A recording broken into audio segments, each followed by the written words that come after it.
Nikki, and hello, Stussy Stickman. Welcome, welcome. It's already live on YouTube, I think, on StreamYard here at least. So let's get into it, right? What's up, Fat? Welcome to the stream.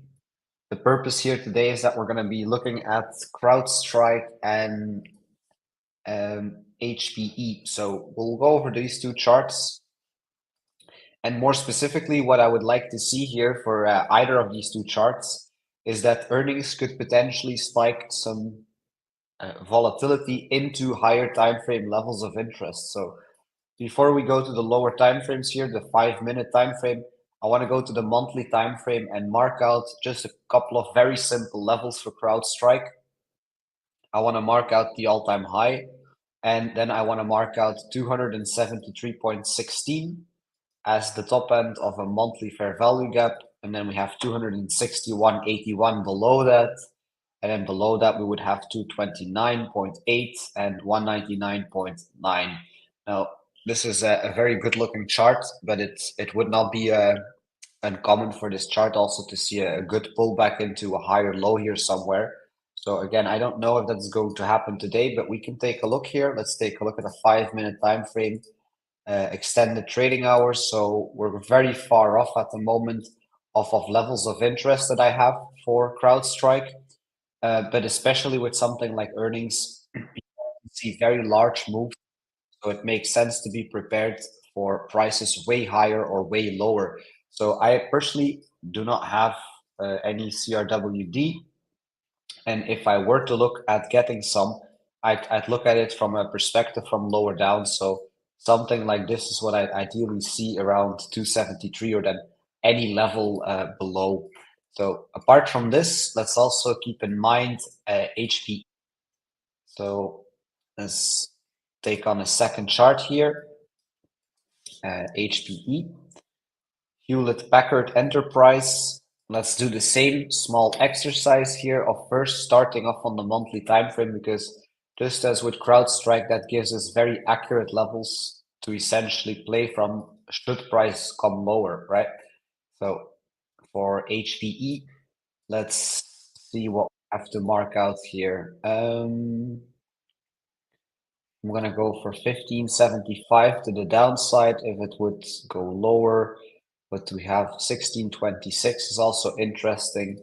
And then the high of last month, I'm also going to mark out that level and basically go to the 5-minute time frame to see how we are coming to these levels. Let's see, 17.7. So definitely not looking to jump into anything here myself after hours. I really just want to see if earnings could spike some volatility up or down. So I would be willing to play from lower if it finds support, or I'd be willing to look for a level higher up to flip into support. Personally going to trade that during regular trading hours, but oh, and there we see a lot of messages coming in all of a sudden, and there goes CrowdStrike with a big move, right? So that was the whole purpose of looking at monthly levels. Looks like a lot of unnecessary information is coming in here. My God, I gotta keep. It's like well, let me see if I can get that off here. It's a bit much here coming in all of a sudden. Maybe if I refresh my my page. Not sure why there's so many messages and pop-ups now coming in. That's incredibly annoying. My God, don't even mean to press on anything. Let's see. Now I have to redraw these levels. At the very least, need to go back to this extended trading hours. So let's see how far we're getting, right? So coming close already, as I said, literally a minute ago. I'm not looking to jump into anything there. I'm looking at levels from lower down, such as 273.16, 261. And it's the very, very similar as with Dell, right? So you guys, girls, everybody, remember Dell last week? We got a significant move off of earnings. I wasn't trading anything after hours, but a couple of days after the earnings, I basically took a starter position. I also posted about that in the premium section.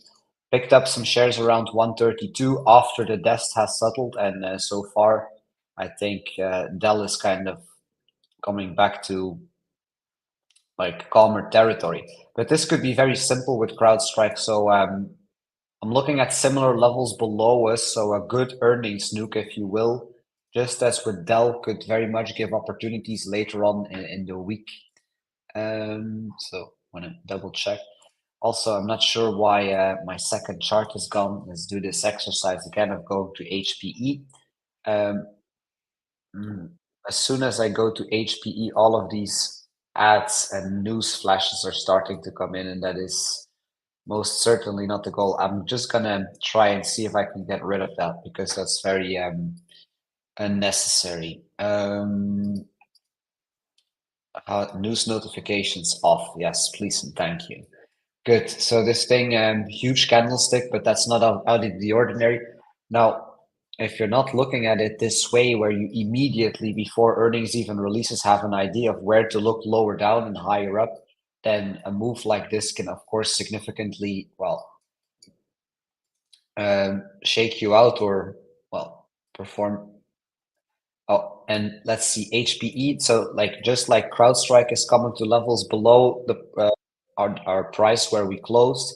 Looks like HPE is trying to get above an important level. So 1895, like I'm most certainly not breakout trading anything here on low volume after hours. But I would like to see how if we could, for example, right, say for example, we're going to gap up tomorrow and open above 1895, well then tomorrow I'd be looking at 1895 to turn into support, for example, between 10 and 11 a.m.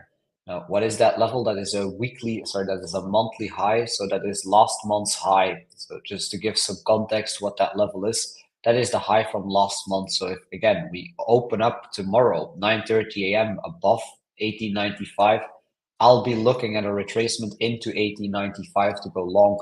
So instead of trying to do anything here and then and being like in a rush to do anything, that is by no means optimal. So, but what is good, of course, is to be able to see how is this then going to gap up and what kind of a move did we see. So for now, it seems like CrowdStrike is coming down, not necessarily quite touched that 273.16 level. So that wick is very dangerous. That might very easily get filled as well. Now, we'll see for the next 20 minutes how this unfolds. Like always with earnings, I like to just give my opinion about these stickers and give some good levels, lower and like from lower down to play from and from higher up to play from.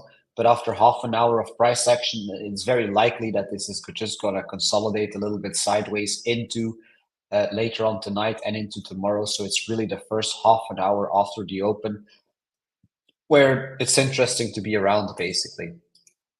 What's up, Porterhouse chat? What's up, Farouk as well? And then I see some other people joined in. Fatcat, T-Nuff, Nail, and Iris Smell. Welcome. So it's very, but you like again, I'm most certainly not trying to breakout trade this here after hours. It's very risky. It could very easily all the way come back down even to lower levels and seriously trap some people who are trying to breakout trade this. So it's way more important to know tomorrow where are we going to open and to have, well, an idea of what levels we could come back down to retest so that previous monthly high is going to look like a good retest for tomorrow. So I am looking at this not to do anything here, but rather to look tomorrow. And so that would be Wednesday. And actually, as a matter of fact, tomorrow I'll be live between 9:30 and 10:30 a.m. And between 10 and 11 a.m., that is something that we could take a look at tomorrow. So a retest for HPE at 1895, but not now, tomorrow between 10 and 11 a.m. Impressive moves here by CrowdStrike. That just goes to show that it can very easily make a huge move to one side and then go to the other side. So it's basically the inverse opposite, right? Big red and then going back up, and it's just the same thing here. At least on the after hours, that is very thin moves. Correct. I don't know what you mean with IV crush, Farouk, because I'm not an options trader. I also will not, I'm very unlikely to ever do that. It's not optimal for me. I trade crypto on leverage and commodities, but stocks, I'm just looking for the essentially the unleveraged longs. So good day trades and swing plays from the equity side. I simply do not trade options. Right. I will also quickly check some tabs to see if there is anything else that had earnings which I can give out some levels on. So by all means, everybody is of course free to copy these levels, put them in your chart. And these are the levels that we'll be monitoring tomorrow as well, as I said, between 10 and 11. I see you got an answer to your question in the chat, Farouk. Like I said, let's see if anything else has earnings as well today. Earnings calendar, June 4th.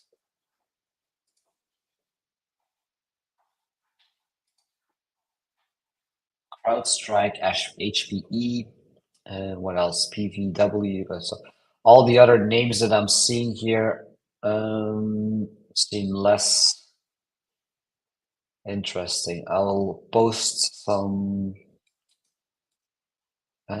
Let's see. I can post some information here. I'll copy this on my chart actually. Let's see.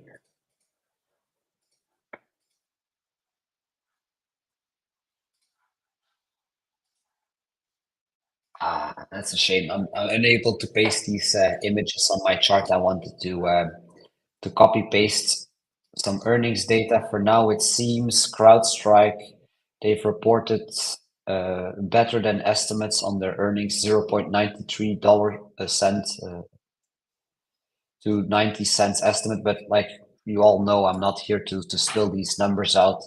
That's really not what this stream is ever about. I'm here to look at these levels and to see how we can play from that in a way later on this week. If anybody does have an overview of these numbers,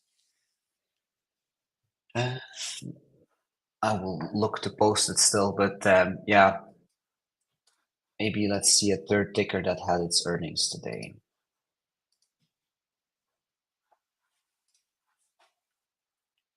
So let's go and put on a third chart here as well. And let's see PVH, that's is supposedly also something that is having its earnings right now, or at least its earnings release.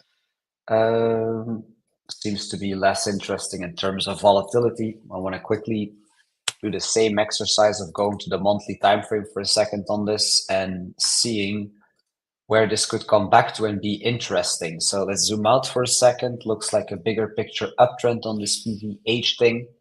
So earnings today, I do want to put this in my watch list and put some levels in here as well to potentially come to soon, maybe tomorrow, maybe next week, I don't know, but some levels of interest from lower down. So see, those are two important levels. And then the low from 2 months ago, 3 months ago is going to be an important resistance.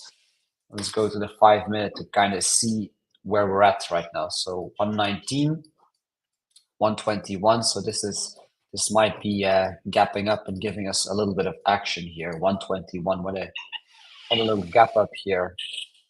And I am just on the 5 minute time frame. I'm going to monitor this for a second as well. This is potentially interesting if we can break solidly above 128, or if this can give a big move down into, for example, $99. That would be ideal to sweep all the stop losses below $100 for this, and then to find a bullish confirmation from there. So we'll just put this on the side for a second. Yeah, huge gaps like that is wildly sketchy on a lower time frame, so that is probably on very, very low volume as well. And this may come down. So I'm going to look at 99 and 77 for this thing and also put that on my watch list. So PVH, just because it has its earnings today, it would make sense for this thing to see a lot of volatility also later this week and to potentially come to one of these levels to play from. So PVH, I want to add this to my watch list as well, and HP as well. Good. Let's see, is there anything else? So PVH was interesting as well. SFIX seems to be something with earnings as well. Stitch Fix. Let's see what this is about. Looks like not a penny stock. It's worth a couple of bucks.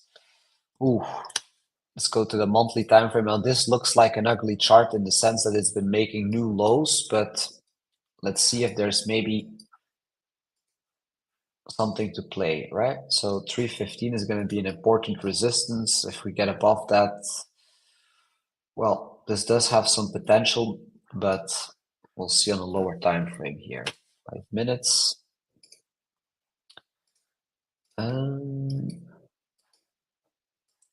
This would be potentially interesting, this stitch fix also to look at tomorrow, because this is going to be the more higher risk one. I can already tell from the way that this moves and just the fact that it's a lower dollar amount stock, but something that I'm going to be watching, for example, here is from this, if I take fibs here from the last low to the last high, potentially coming to 281 and then looking for a reaction there. So CrowdStrike with a huge fake out immediately going higher.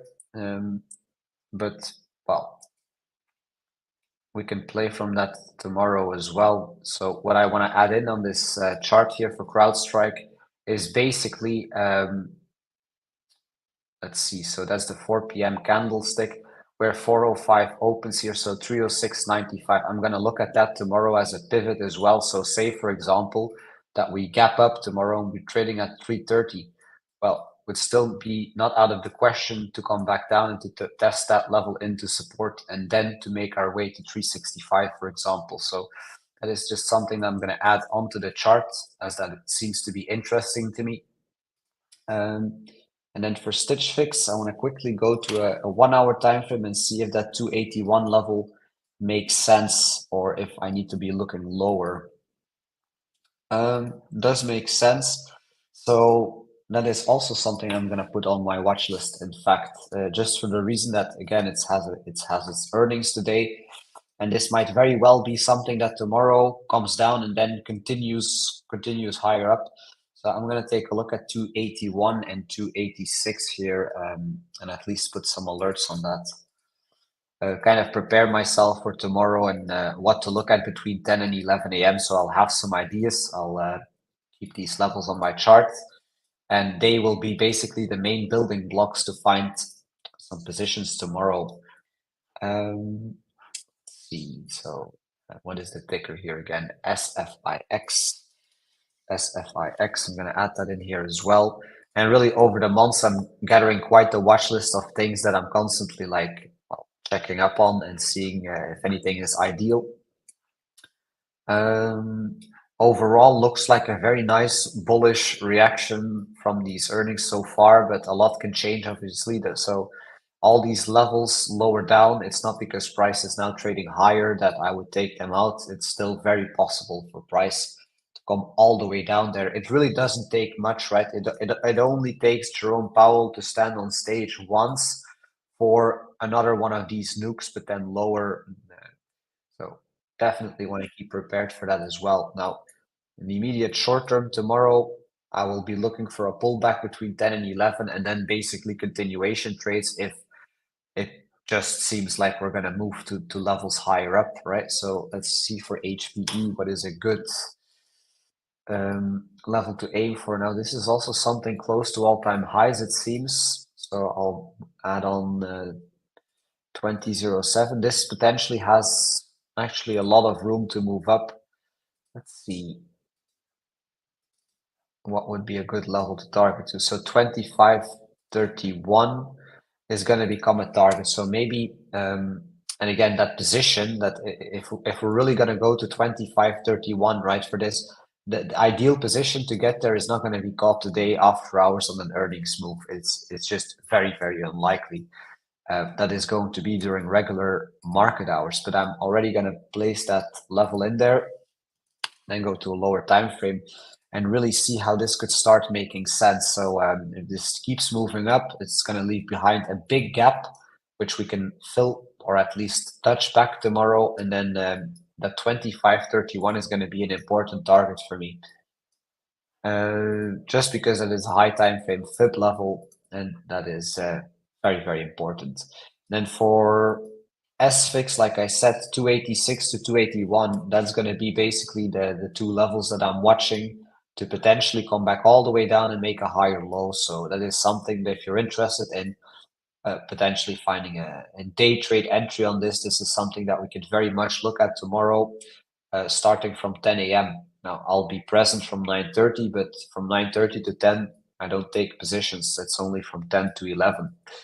A really very interesting price action. Like I said, a sweep move up and then a big move back, like a sweep move down and a big move up, or the opposite is what you very often see during these earnings events. It's just a matter of remaining calm and kind of having a plan what you're going to do, not just now, but what are you going to do tomorrow and on Thursday and on Friday.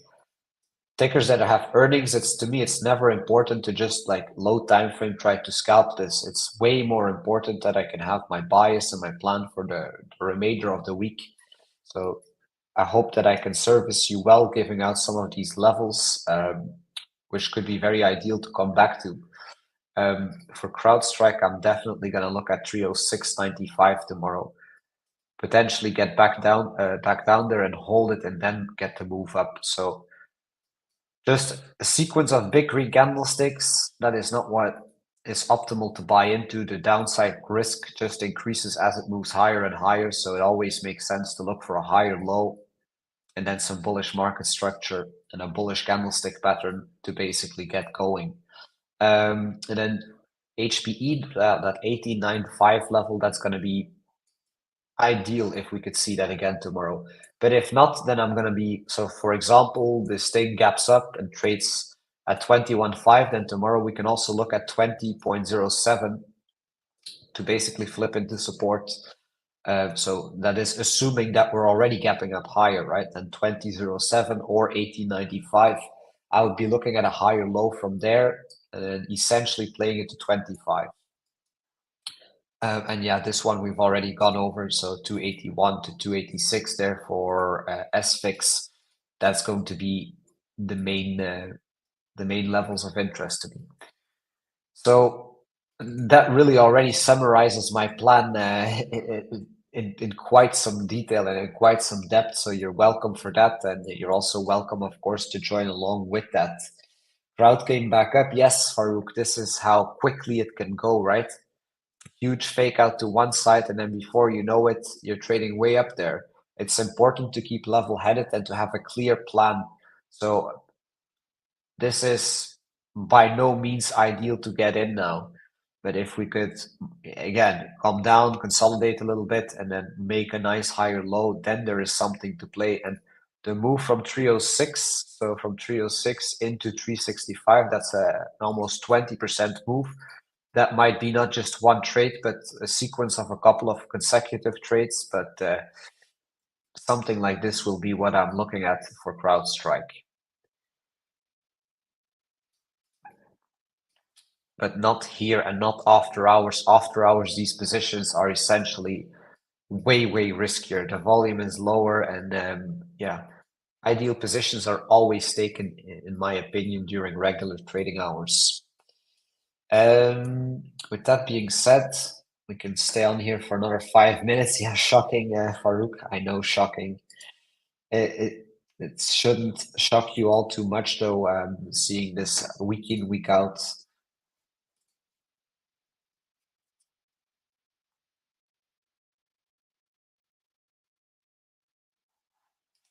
Right.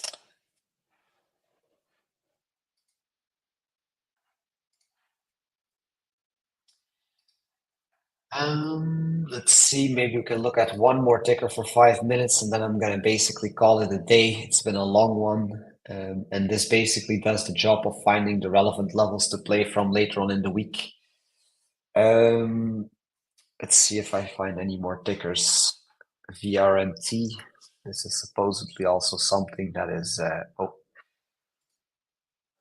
having its earnings today. VRMT, Variant Systems.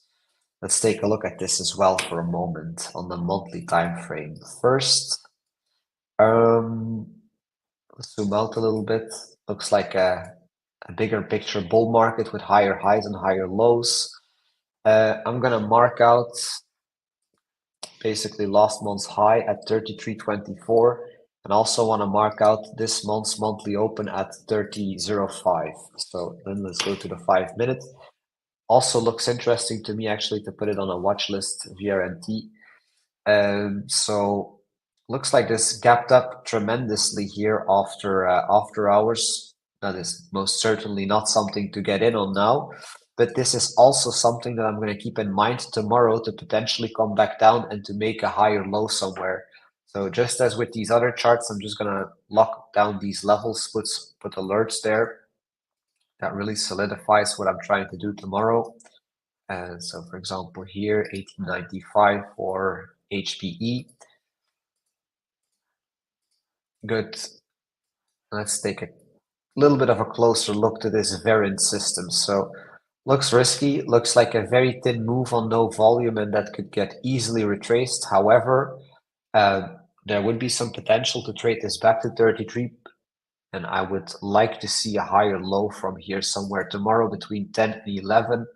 Now, let me quickly go back to regular trading hours here and kind of see where that would make sense to come back to. So just to have some options here for tomorrow. I'm going to take this low, 28.91, and then go back to extended hours. So yeah, that's going to be the level that I'm going to try and work with here to see if we can hold that as a higher low, where essentially we've been downtrending here, right? Lower low, lower high, lower low, and now we have a higher high. So I'd be looking at a higher low and then moving up from there. So 28.91, I'm going to look at that tomorrow as well. I have no clue, absolutely zero clue whether we make it there or not. It's also not too important, but if we do make it there, I'm willing to be looking at, well, a bullish candlestick pattern or a bullish confirmation at that level to trade it back up. Now from 29 all the way into 33, that's a nice 15% move. So without this is most certainly not a limit order, right? But well, something like that would make sense to me. You can creep in a pretty decent risk reward here. If that is not the bottom, you most certainly would probably want to get out, or at least I would want to get out, because at that point could simply go way lower, right? But there's something to work with here for this VRNT. So this is not the most known company, even though price action seems good to me, at least good enough to add it to the watch list. And it looks like Farouk is gone. Ethan is recorded up. Awesome. Now, this is really going to be it for me today. I saw some questions on the YouTube as well. I hope that just following along here with the things I've been saying, that kind of answers the questions, hopefully. Things that have to do with options, again, I'm not the person to ask, but we have tremendous analysts here at Penny Boys who are the persons to ask. So should probably come and see them instead of me. But with that being said, I'm going to end the StreamYard with that.